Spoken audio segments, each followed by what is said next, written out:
Well, hey there, guitar friends. Something tells me you want to be able to play major and then minor blues right on top of each other, right? And you've heard a lot about it, right? But where do you get started? Today we're looking at the easiest way to dip a toe into this idea. We're going to aim at the chord tones. Follow the changes, and it's really simple. I think you'll enjoy it. Grab your guitar, don't sit on the sidelines. This is a guitar workout made just for you. Let's go. All right, guitar friends, how we doing? How are you? How do you feel about the blues? How do you feel about the idea of soloing when someone says, go for it? What do you do as the chords change? The reason we're looking at the chords first is that sometimes, maybe more often than not, we dive into soloing thinking like, okay, I'm not playing chords now, so it's time to just play the right notes and don't play the wrong notes, right? Grabbing from a scale.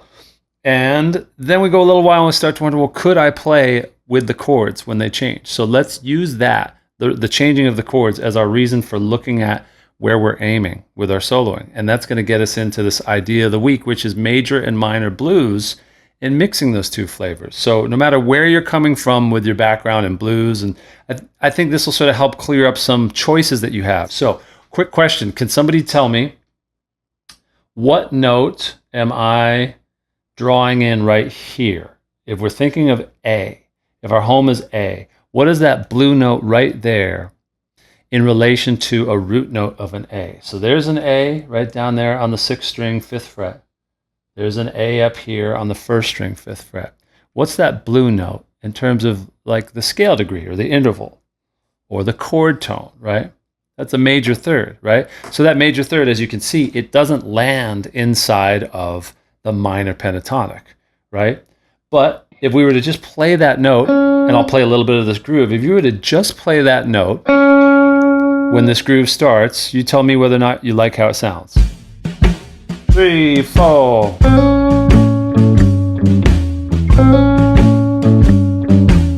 I mean, I like it. I like how it sounds. If you were to just play one note, it's kind of a cool tone right there because it does fall right inside of an A major or an A7 chord. So remember, when we make a major chord, a 7 chord, you might hear it called a dominant 7 chord. We're just lowering the root note down to a flat 7, but we keep that major third, right? So right away, as we play this little blues progression in A, I want you to be thinking, okay, for now, none of these are like rules that you should only play this or only play that. If you want to hit that major third while that A7 is happening, that's a very good idea. Now, here's a question. If we were to erase that, if I'm holding a D7, you see how those green dots are lighting up? What do you notice about the D7 compared to the A major? So when I play this D7, I'll tell you what I see basically is like there's a lot of these dots that kind of line up more with that minor pentatonic scale. There's this one that isn't a part of them, but all the other notes fall right in line, like those 3 notes right there. They're right there along those notes of the minor pentatonic. That one as well, that's an A. And let's look at where we just were. If we just had this blue dot right there, that's that major third. Now this chord, the D7, we don't have that blue note anymore, but what we do have is the note right below it. So can anybody tell me what that note right there in relation to a D, right? So in relation to an A, that note would be a minor third, right? Because if that's the major third, down a half step is a minor third, right? That makes sense, right?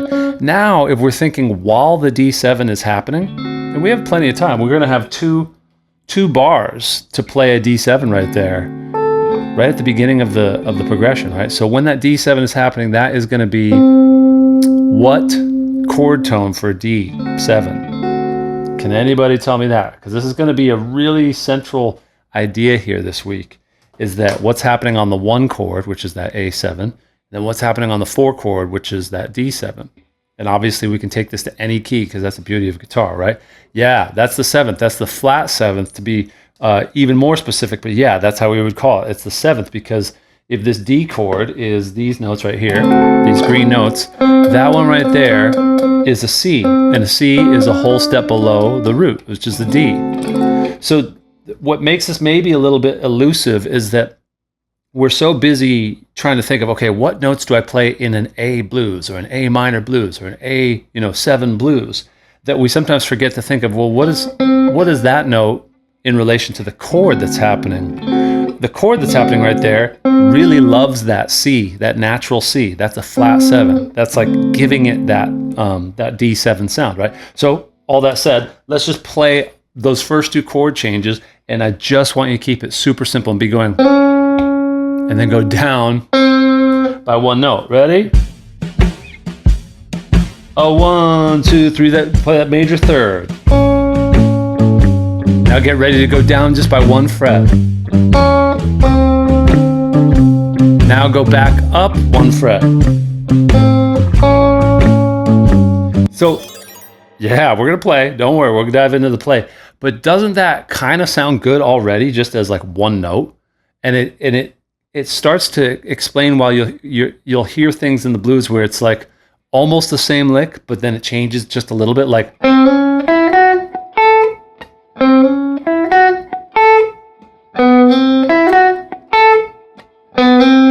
Right? So you can hear the chords change just because I went to that, emphasizing that chord tone, right? So we're targeting these chord tones. And today, all I want us to think about is the difference between the major third of the 1 chord. Remember, we happen to be in A, but this is where you always hear that 1, 4, 5. What we're talking about in the blues is the 1, and I'll draw it as Roman numerals because sometimes you'll see it as Roman numerals, sometimes you'll see it as Arabic numerals. You got to be ready for either. So there's the 1 chord to the 4 chord, goes back to the 1 chord. Then the turnaround goes to a 5, then a 4, then back to the 1. And then it hits the 5 again, just to reset the progression, right? So if we were in a different key, you'd be able to find, the major third of my home 1 chord. And then if I go 1 step below that, just 1 fret, that's going to be that flat 7 of the 4 chord. It sounds more advanced than it is to our ear. We hear it and we know it right away. So let's jam over this blues progression. And then when it goes to the E7 and the D7, just do your best. Just sort of play some cool licks, whatever comes to mind, and we'll just sort of process that much information for today. 1, 2, 3, here we go. Now we go to the D7.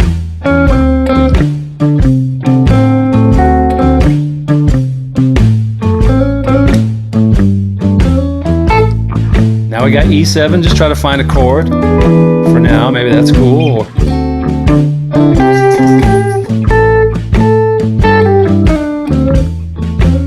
Back to that major third.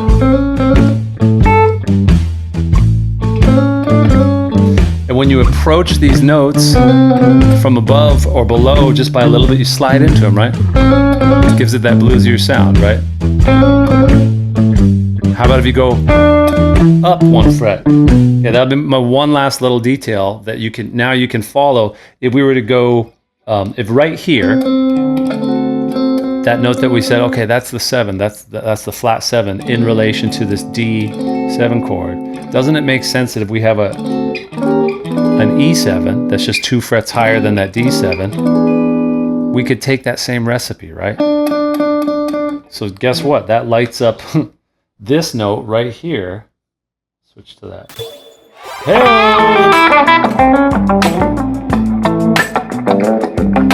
So check it out. That was workout number 1 of this week's theme, mixing major and minor blues pentatonic. If you want to see the other 2 parts, just start your free trial today. GuitarWorkoutOfTheDay.com. It's that simple. 2 weeks free. Kick the tires. Join us. We're making progress every day. My members crack the code. It turns out to get better at playing guitar, you actually have to play guitar a little more every day. We'll see you inside.